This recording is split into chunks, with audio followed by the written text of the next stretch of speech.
Our equip tip for this week is on service, and on a particular area that people don't usually think of as service. It is what has commonly been referred to as the ministry of presence. Now, there's at least two ways this plays out. First of all, and most readily recognized, it's just being there for someone. It's when they're going through a painful time and you may not know what to say, but you sit with them anyway. This can happen when you spend time with a lonely person, when you invite a newly widowed person to sit with you at church so they don't have to sit alone, or visiting someone in the hospital when you can do that again. But another way that your presence is a service to others is through attending and participating. Think about it. If you're going to, say, teach an art class and nobody signs up, you feel lousy about it. Well, the same can be true for our Bible study group leaders. It could be disheartening for Blake and the worship team if few people sing. It's hard on me if people are clearly not paying attention when I'm preaching a sermon that I've worked hard on. It goes further than that, though. It isn't just about the teacher or the music people or the preacher.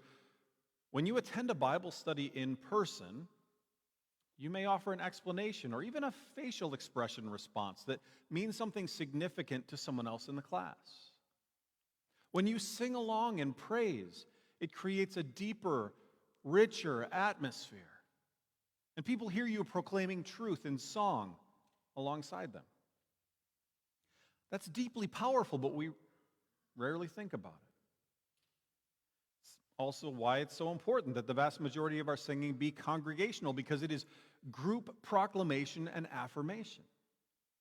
And during a sermon, calling out an amen can restore people's attention, sure, but it also can help someone who may not be sure what to think. Hearing others agree helps people be more open to truth. How you are engaged makes a difference in how engaged others are. Your attendance helps others that attend.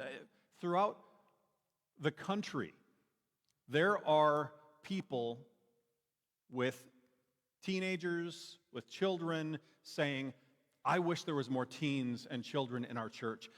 But they don't bring their own teens and children to the church, so when someone comes in with teens and children, they look around and say, there's no teens or children here. Presence matters. So make a real effort with your attendance, with your participation, because it really is ministry.